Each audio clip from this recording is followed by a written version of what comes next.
আসসালামু আলাইকুম ভিউয়ার্স, আজকে আমরা খুব গুরুত্বপূর্ণ একটা বিষয় নিয়ে কথা বলবো। সেটা হলো ভূমি উন্নয়ন করের যে রসিদটা থাকে, এই রসিদে যদি কোথাও ভুল থেকে থাকে তো সেই ক্ষেত্রে আমরা কিভাবে সংশোধন করতে পারি বা এই ভুল জানি ভবিষ্যতে আমাদের না হয়, এই বিষয় নিয়ে আজকে আমরা সচেতনমূলক কিছু ভিডিও করতে যাচ্ছি। তো আশা করি সকলেই উপকৃত হবেন, কারণ এই বিষয়টা নিয়ে ইউটিউব বা ফেসবুকে আমরা কোথাও কোনো রকম এই রিলেটেড কোনো ভিডিও পাইনি। আসলে এই সমস্যাটা আজকেই আমাদের সাথে ঘটছে, যার কারণে আমরা চেষ্টা করলাম যে এই বিষয়টা আমি সরাসরি পাবলিকের কাছে শেয়ার করি, যাতে ভবিষ্যতে এই ধরনের সমস্যায় না হয়।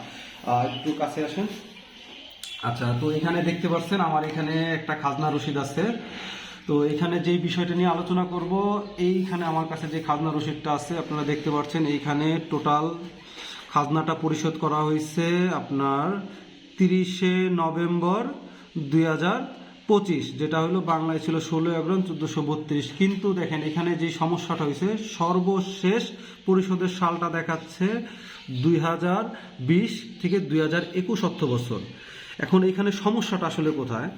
সমস্যাটা হলো এই জায়গায় যে এখানে 30শে নভেম্বর 2025 যেই তারিখে খাজনা কাটছে, সেই অনুযায়ী অর্থ বছর হওয়ার কথা ছিল আমার 2025 থেকে 2026 অর্থ বছর।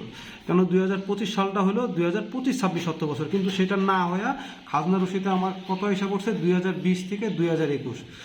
এই হোল্ডিংধারী যখন এই খাজনা রসিদটা নিয়ে ব্যাংকে গেছেন লোন করার জন্য, তখন ব্যাংকের ম্যানেজার তাকে পাঠিয়ে দিয়েছে এই রসিদটা নিয়ে, বলছে এটা সংশোধন করে নিয়ে আসতে। তো তিনি যখন পুনরায় আবার আমাদের কাছে আসলো, তখন আমরা দেখলাম যে হ্যাঁ, এটা সার্ভার জটিলতার কারণে এই সমস্যাটা হয়েছে। পরবর্তীতে আমরা তাকে কি করলাম, সংশোধন করে দিলাম। এই যে এখানে দেখতে পাচ্ছেন সংশোধন করে দিয়ে যে আজকের তারিখে 22শে ডিসেম্বর 2025, যেটা হলো 8 পোস্ট 1432, দেখেন অর্থ বছরটা হইলো 25-26 অর্থ বছর।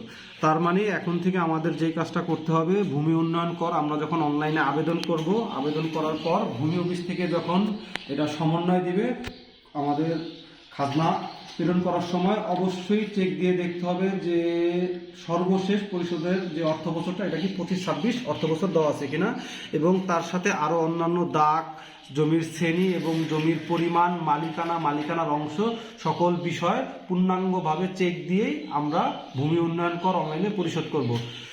তো ইনশাল্লাহ, তো সকলেই ভালো থাকবেন, আর এই ধরনের ইনফরমেটিভ ভিডিও পাওয়ার জন্য আমার সাথে যুক্ত থাকবেন।